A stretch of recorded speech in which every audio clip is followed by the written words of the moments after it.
I wanted to do a not a deep dive, but we have got to address Senate Bill 2. I'm struggling with how I feel about it. Okay. To be perfectly clear, Dan Patrick sent out his priority bills. Greg Abbott got on YouTube last night, and well, that's where I watched it. I didn't see it on any local news network, so I watched a little bit of it last night. And he talked a lot about Senate House Bill 2. There's been a lot of associations that have come out against it, including homeschool associations, including some Christian private schools have come out against this. There is not a single teacher association that I have seen that has come out in support of Senate House Bill 2. I'm struggling to find representatives that fully support this. In fact, on our Facebook page, I posted it, and someone came out and was like, who is supporting this? Like, I don't see anybody supporting it. And all I did was just tag the vote. And it was like a 6-2 or 9-2 or something vote in committee. Now, to be perfectly clear, for those who don't fully understand how Texas politics works, the Senate is pretty much a puppet of the governor and the lieutenant governor. Yeah, their agenda flows through the Senate. It flows right directly through the Senate. Yeah. It's not a shocker that this passed the Senate Bill 2 went right through the House or through the Senate. So kind of one of his top priorities, the budget, obviously, school choice, banning THC, increasing the homestead exemption, which I think is a good thing, even though I don't own a home.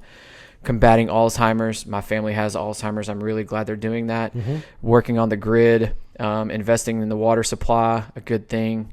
Reforming bail, placing the 10 Commandments in schools, protecting the freedom to pray at school, establishing a parental bill of rights in public education, guarding against inappropriate books in public schools, which again, the Bible falls in that. So guys, be careful what you vote for. Okay. In that bill, that Senate Bill 13, it talks about incest and murder, which both are in the Bible. Right. Please be careful what you're voting for. Exactly right. Please read it. Okay, Texas Doge, don't have a problem with that. Removing barriers of affordable housing, stop non-citizens from voting, stopping foreign advisory land grabs. That's China. Stop drag time story hour. I don't know why that is a You got thing. a whole bill for that. Senate Bill 18. 19 is stopping taxpayer dollars for lobbyists. Don't really have a problem with that. Stopping AI child pornography, establishing Texas Bitcoin Reserve, establishing Texas America's Firm Capital. I don't really know what that is. Film capital. What'd you say? Film capital. Film capital. That's McConaughey. Okay. Makes sense. Removing the cap of the rainy day fund. I don't know why we have a cap on that. I'm not real sure. Well, it's because 30 seconds on this. So when they raised the homestead exemption to $100,000 to give property tax relief, that's how they give property tax relief. It was 25 a long time ago, not a long time ago, years ago. Then again, 40, then it was 100.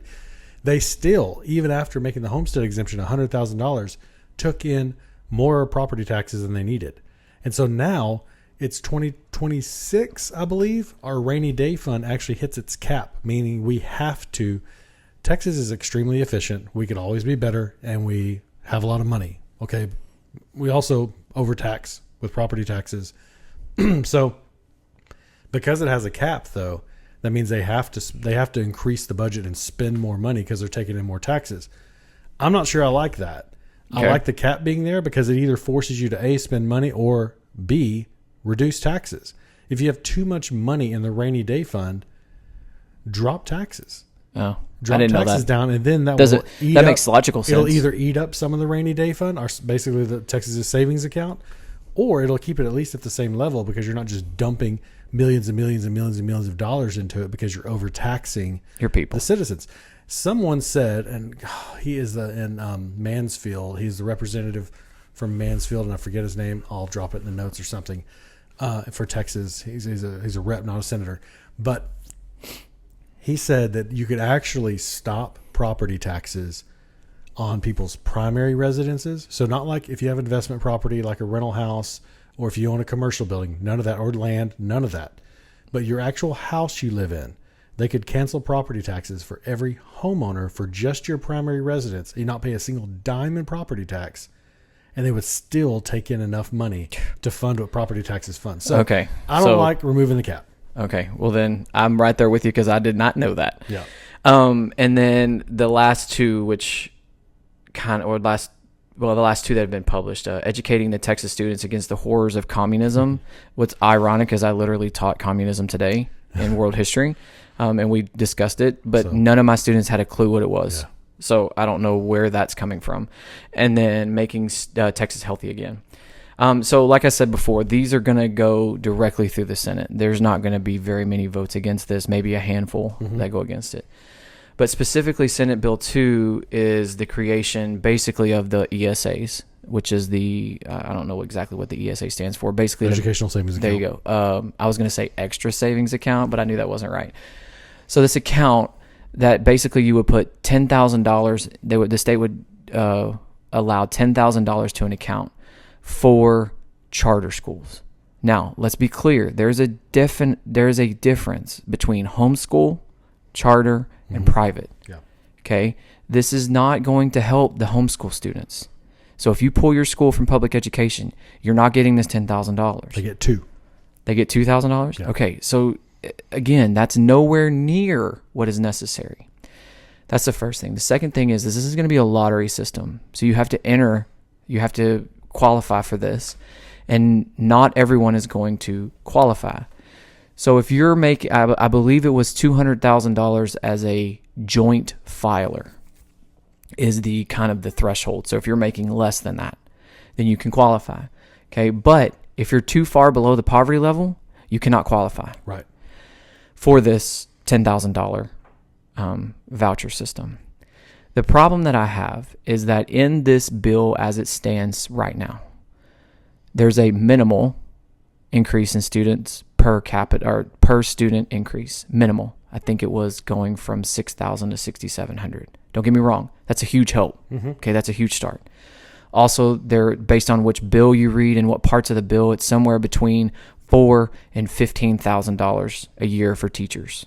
Okay, obviously I support that 100%. But there's $10,000 per student.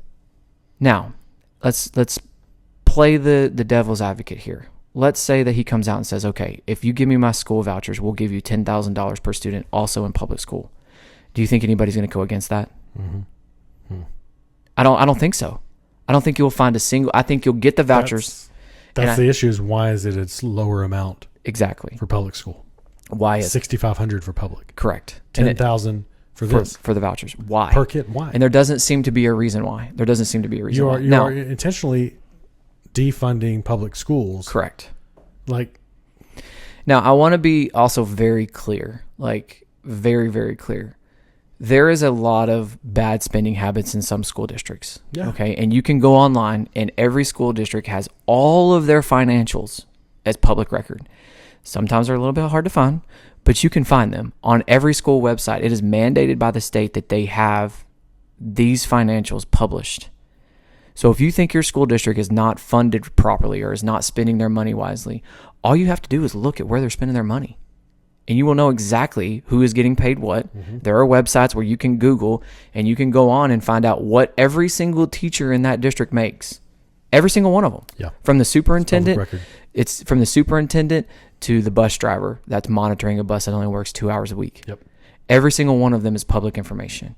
If you think that person is making too much money, then you need to go to your school board and say, hey guys, why is this person making this much money? Or, hey guys, why are the teachers not making enough money? Now, also, it's been brought to my attention that some of the unions, I'm using this term loosely, the Texas unions, are going out and saying, well, we're going to rally our teachers. Okay, guys, teachers cannot unionize. It doesn't matter what the American Teacher Association says or the American Teacher Federation says. It is in our state constitution that we cannot unionize. So I found out today that you can unionize at the local level.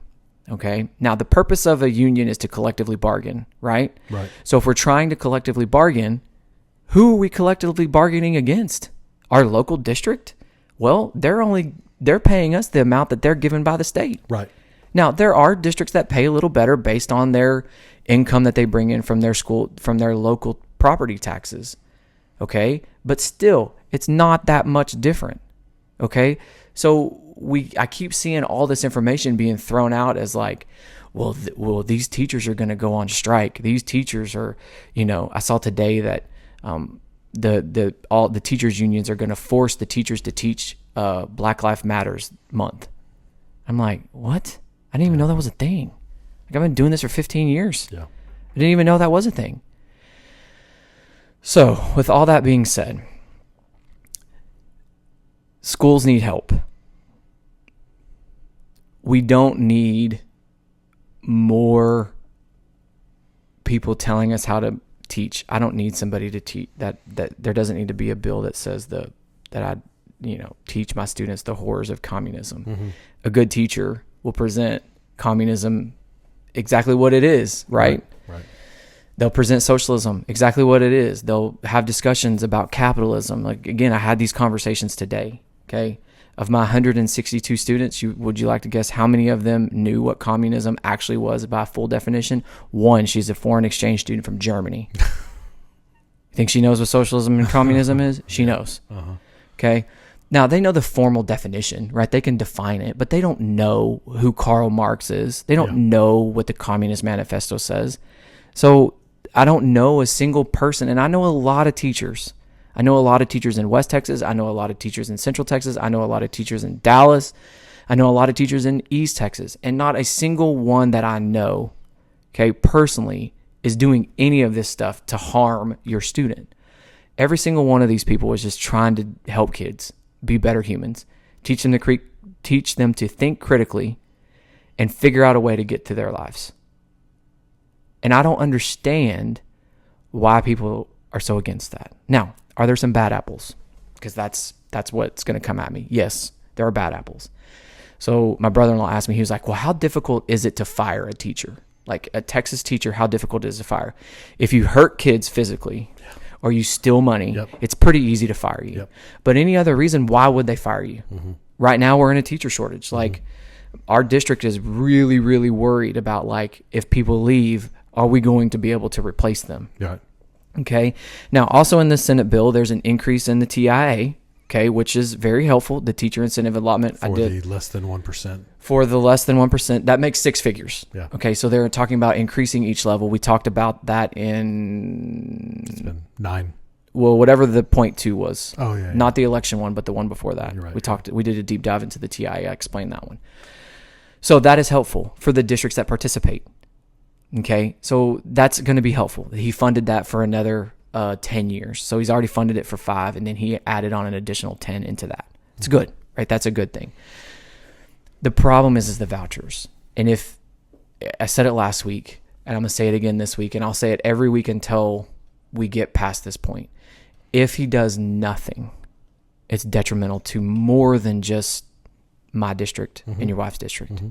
It's detrimental to all these kids. Mm-hmm. Are they going to be able to, are public schools going to be able to manage? They'll figure out a way. They always have and they always will. But you're going to see it hurt. Yeah. And you're going to see people leave the field. And people like me, I'm in that TIA, so the state qualifies me as a distinguished teacher. It was hard work to get that, and it's hard work to keep it. Mm-hmm. And I'll consider leaving. Because like if the state doesn't show, because like no longer is the whole reason you become a teacher like 20 years ago, 15 years ago, was you had good pension and you had good health insurance. Mm-hmm. Well, if this passes, the pension is going to get hit hard. Yeah. Okay. I haven't done enough research on that to see the exact effect on it. And our insurance is awful. Mm-hmm. Like even though we're state employees, our insurance is not negotiated at the state level. It's negotiated at the district level. It is incredibly more beneficial to us for all of my entire family, including my wife, to be on my corporate insurance versus even just for her by herself to be on just teacher insurance. And it saves us a few $100s a month than if she had her own through her company. Mm-hmm. So everybody's just on mine. We pay 4 figures a month. Yeah. I don't want to dive into deep of that. I pay 4 figures. Yeah. So a good majority of my check every month goes to health insurance for our family. And it's not like I can not take it. right? Because of the Affordable Health Care Act, I have to have something.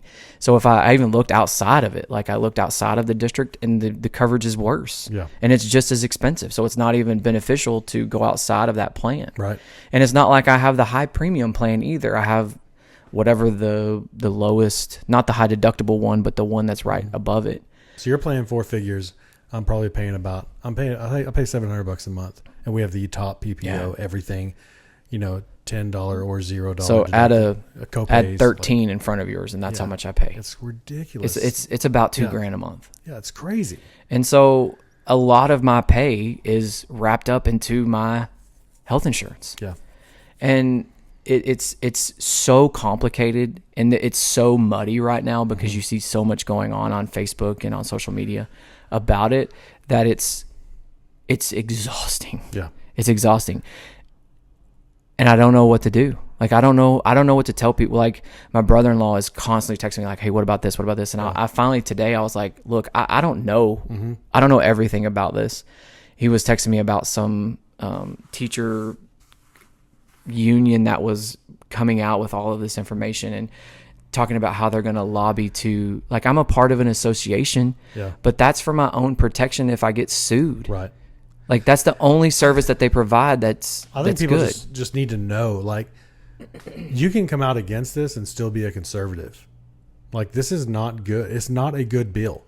Even if you are for, say you're for, like, no, I'm really for vouchers, and you have your reasoning behind that, and you understand that pulls money out of public schools, because those kids, because look at the bill side by side with what public schools are being afforded and what this bill is affording to private schools. We just talked about $10,000 per kid on the private school side, only $6,500 a kid on the public school side. On the public school side, they get that money based on attendance. So if you have a flu season, not as much money is going into the school. We were very close to shutting down last week. Because the kids, if they don't show up to school that day and get counted in attendance, and that's why if you have a kid in public school, they harp you on attendance so much, because it affects how much money they get. They don't get that full $6,500 if your kid isn't there the whole time. But that doesn't apply on the bill for private schools. Correct. They get it based on enrollment, Correct. not based on attendance. Also, a private school can kick a kid out. A private school doesn't have to take a special education kid. A private school doesn't have a STAR test and any type of accountability whatsoever. And so just ask yourself, like, are you that against public school completely? I don't think people are. So I think they need to know that discrepancy and know this is a bad bill. And I think everyone needs to do what we're supposed to do and contact your representative and say, hey, I may be for ESAs, vouchers, whatever you want to call them, but I'm not for bankrupting and harming public schools because of it. If we have so much money in our rainy day fund, we have to remove the cap, then I think we've got enough money to provide for public schools what this bill is providing for private schools. And I'll tell you, if that were the case, I don't think you would find enough of Texas to be against it. I think it would pass if you said, okay, we're going to do equal. We're going to do equal, and we're going to do a pay raise for teachers because of this. Because we're increased from $6,500 to $10,000 per student. Think of what a district could do with that money for its teachers. Just do that. That's all you got to do. Yeah. And then you won't need a cap on your rainy day fund because you're going to start eating it up. Correct. And I want to put another thing into perspective, right? Kids are kids and they screw up. Mm-hmm. Okay. You send your kid to a private school. Okay. In the state of Texas right now, if your kid is caught with a vape, not a THC vape, just a vape, it's an automatic behavioral displacement. Yep. Right. Automatic. It's no questions asked. If you're caught with it on school grounds, it's an automatic behavior replacement into an alternative school. Yeah. Now, if they get caught with that at a private school, it's the same thing. And it is the same thing. But now, instead of your kid going to an alternative placement for a few days, 10 to 15 days, you're now kicked out of that school because your kid's a behavior issue. Just because now, kids don't need to be vaping. That's a whole different story. Sure. But my point is when your kid screws up and you've already sent your $10,000 voucher to the private school, then what are you going to do? Then you got to send your kid back to public school. Mm-hmm. Or you got to homeschool. And that kid's not funded. Exactly. I don't know how that works, but. And that's my worry is, like, as a teacher, if I decide to stay in the field and this passes and we get 10 years down the road, I'm going to be fine. Mm-hmm. I'll be able to work at a private school. My wife will be able to work at a private school, and we'll be just fine. Yeah. Like this is not about me, right? I'm going to be okay, right? I've coached for 15 years. I've been successful in both the classroom and in sports. I'm going to be just fine. But what it worries me for is the future educators, right? Like my daughter who's potentially looking at becoming a teacher, or my student teachers that I've had over the last 2 or 3 years who are just new into the profession and are still trying to get their feet wet. And have gone the distance and to have get gone a degree to do that. And that's the other thing that is just mind-boggling to me, okay? I have 2 master's degrees, and yet you're questioning me on education. Yeah. That I'm not qualified, or like somehow I'm teaching the horrors of communism to students. It boggles my mind, because in no other profession that I can think of, and you can correct me if you think I'm wrong, but in no other profession do they require you to jump through so many hoops to get the job. Okay. And then once you get the job, you have to continually prove yourself every single year. There's never a relax. You have to continually go to trainings. You have to continually go that. And then after 5 years, if you haven't done all those trainings, they can remove your license. They can remove your certificate. I mean, it is the same for me. Like, have to have it's not required to have a master's, but you're not going to get the hours to sit for the CPA exam unless you have a master's, because it's 150. Plus you have to have 30 upper level accounting, 24 upper level business. You're going to have a master's by the time you get that. But my side point to that is you're compensated for that. Yes, that's what I'm going to get to. Okay. And yes, we do have CPE. And yes, if I don't turn in my CPE to the State Board of Public Accountancy, I will lose my license. And I often joke that test was so hard to pass. If I ever lost my license for some reason, I just would go do something else. Like I'm not doing that again. But yes, we are compensated and well rewarded for that level of professional requirements of having to have a master's degree, of having to do the continuing education, of all the licensure requirements. You know, it's like we jump through similar hoops, but for teachers, they don't see the reward on the other end of that. As far as like, you know, compensation, The monetary just thing. in general, how you're treated. Yeah. And I feel the pendulum swinging a little bit different in that term. Again, what I do isn't tied to the state either. Yeah. So that's another big thing. Like if I work for a company, like that's not treating their people well, or, you know, like is just not promoting or whatever, I just go somewhere else. But with a teacher, you can go to a different district, but chances are it's going to be much of the same over there as well, because they're regulated by the state. And the state is determining how much they can pay everybody and all of that. So there's no way to monetarily move up. Not to mention, you can't just up and leave. No. You got to wait. No. And like that puts, like they're sending out your contract in February or March wanting you to sign it. And then you could quit up until like a July date. It's like, what, 45 days? 45 days before the first day of school. But it's like all of these requirements that just keep you there. Yeah. And don't allow any mobility whatsoever. And I challenge people to really talk to people who are educators. Yes. Because I know a lot of teachers, and my feed is filled with them. Yeah. So I don't know anybody that is pro this. And even my brother-in-law, I've talked a lot about him because he asked some very valid questions. Like they're very good questions. And shout out to him for doing that, because it challenges not only like what I think, but also like, how, because he has a business mindset, right? He's an engineer.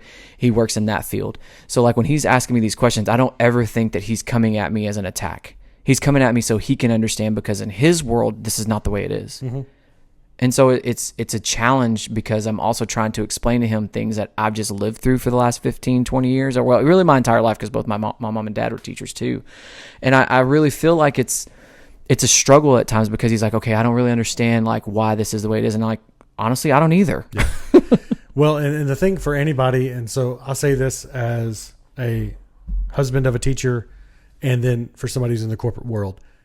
Anybody who's in the corporate world who's like, I don't get this, and I think there should be more accountability and all this, that, and the other.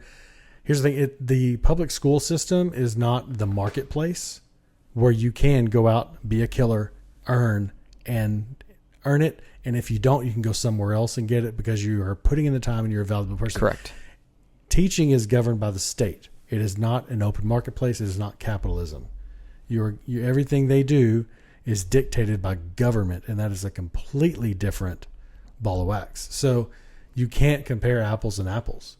Like that is the problem, is that they got it like this bill, like they need a Senate bill to provide relief in this area. because they're funded by taxpayer dollars. But like going back to that original point we made a long time ago, when we first kind of started talking about this, looking at the legislative session coming up, public education is a good thing for society.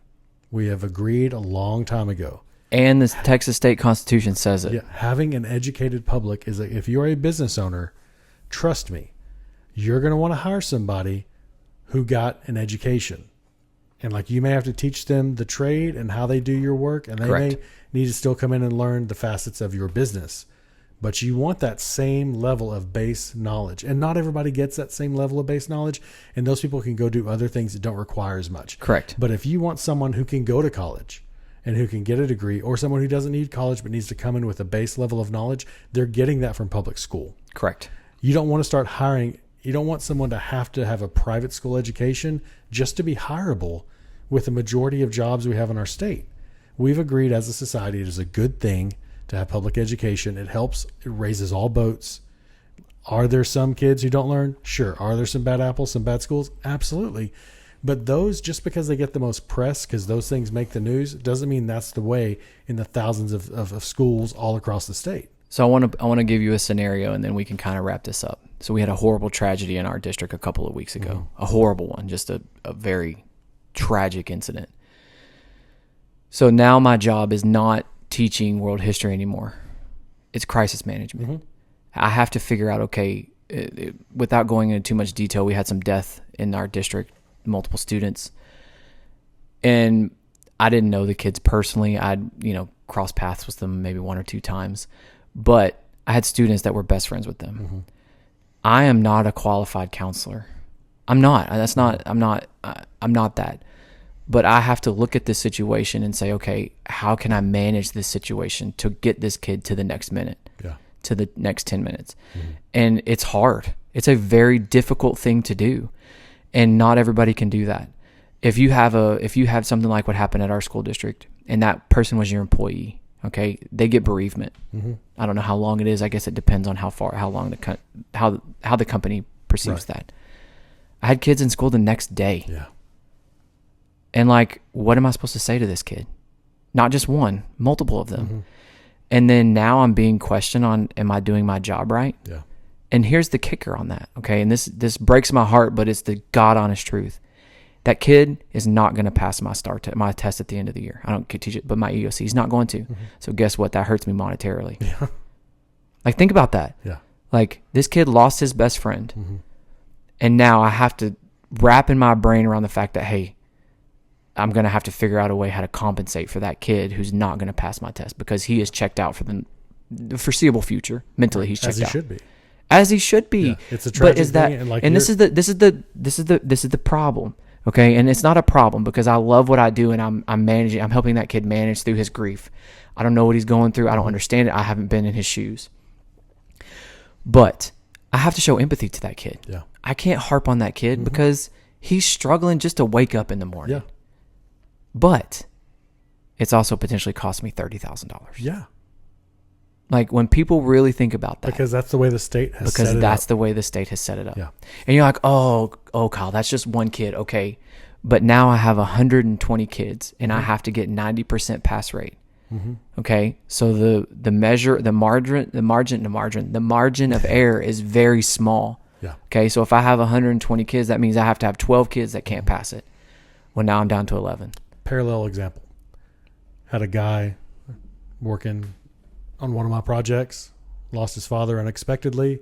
Wasn't like we were expecting dad to pass away. Passes away right in the middle of it. You know what? The company did the right thing like we were supposed to. And hey, you go be with your family. We got you. Don't even call us. In fact, we're going to take your laptop. Bereavement, right? You're off the job. You're still getting paid. It's corporate. But you're not even going to have to worry. You're not going to answer a single email. We've got this. We're taking care of it. I had to put somebody at a higher level on that because that's all I had available, which means their bill rate was higher than what I'd budgeted. It means we busted our budget on that job. But you know what? When I sent that to my managing partner, I said, hey, so-and-so, you know what happened with them? We had to put so-and-so on in his place. He's a manager, not a senior. That was the difference in the bill rate. Done. Not another word said about it. Doesn't affect me whatsoever in my evaluations and my job performance. That's the way it should be. But like what you're saying, because of the way the state has set it up, that actually affects you in your compensation, which is absolutely ridiculous. And So let me give you another parallel that goes along with that. Yeah. So I had a coworker. His dad passed away. Similar situation. We only get 5 days Yeah. from the state. Okay. I don't know his personal details unless he may have brought some days over, so it didn't compensate him, whatever.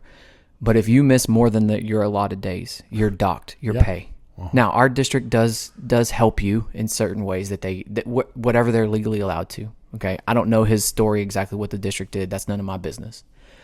Okay. But I know from personal experience, if you get sick or you have a child that gets sick, they'll dock your pay. Mm-hmm. And it's not the district's fault. No. It's not. It is what it is. Right. As a matter of fact, like literally our family has been going through the flu like everybody else in Northeast Texas, it seems like. And we have to make a decision. Okay, are we going to keep our kids home? Is somebody going to stay home? Like our older two are kind of sometimes are allowed to stay home. But if our youngest gets sick, one of us has to stay home. Yep. That means we only have 10 days between the two of us. Yep. Well, if the flu hits us and that's 5, that's a week out of school. Yep. That's a week out of school. And now we're up a creek. Yep. And so what happens now if I have another kid get sick or I get sick? Mm-hmm. You know, so there's short-term disability and all that stuff can fall into it. But again, that goes into that added expenses that add up that people don't think about, that the corporate world is allowed to take a bereavement. And they have worked out because they had to, because their employees made them, or they all would have left. Correct. But you don't have that option with teaching. Correct. And all of this is in the state constitution, by the way. Like the Texas state constitution says that something, I'm paraphrasing, but basically that we will give a free and equal opportunity to all Texas students. Yeah.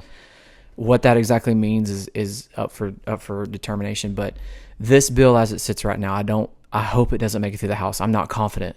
Yeah. I'm not confident because you can be conservative and be against this bill. Yeah. Like I agree with most of what Greg Abbott does. I'm not a huge fan, but I'm like, I can compartmentalize the education part and everything else. Everything else I'm good with, but his stance on education since he's been in office has not been great. Yeah.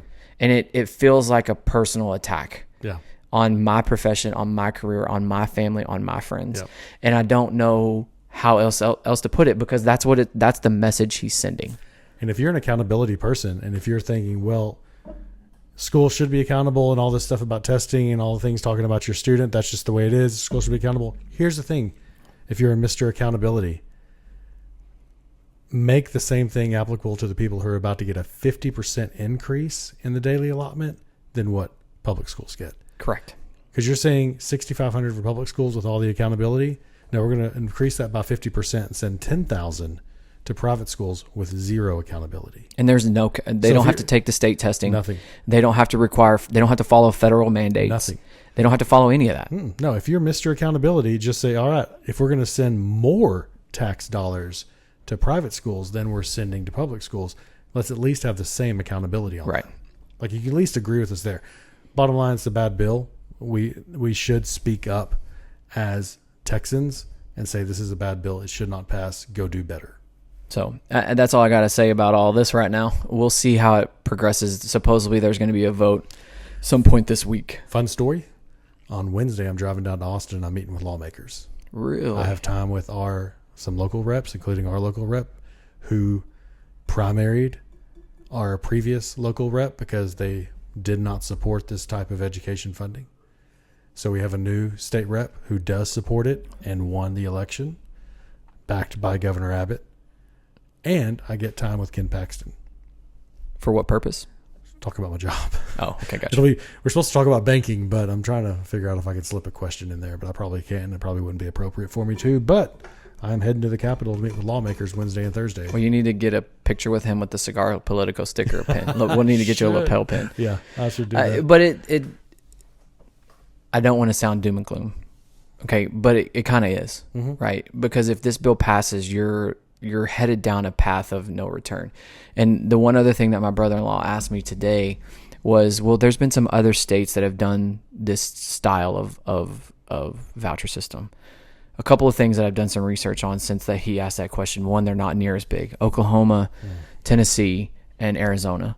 Arizona's is collapsing. Their educational system is collapsing, and Tennessee's is significantly in trouble. They're not as bad, but they're in trouble. I just worry that if you go down this path, it's a path of no return. Yeah. If you open that Pandora's box, and not just like, even just like if you allow this voucher system to go on, like what does the UIL do? And like in sports, like how does that even look?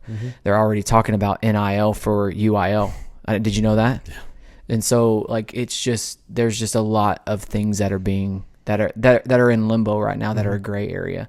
Again, we haven't received an allotment per capita, or excuse me, per student since basically 2018. Yeah.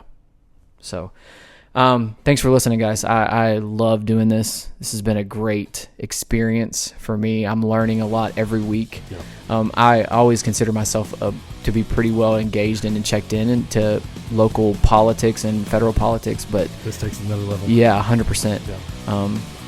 It's been fun. Yeah. So, all right, man. Have a great weekend.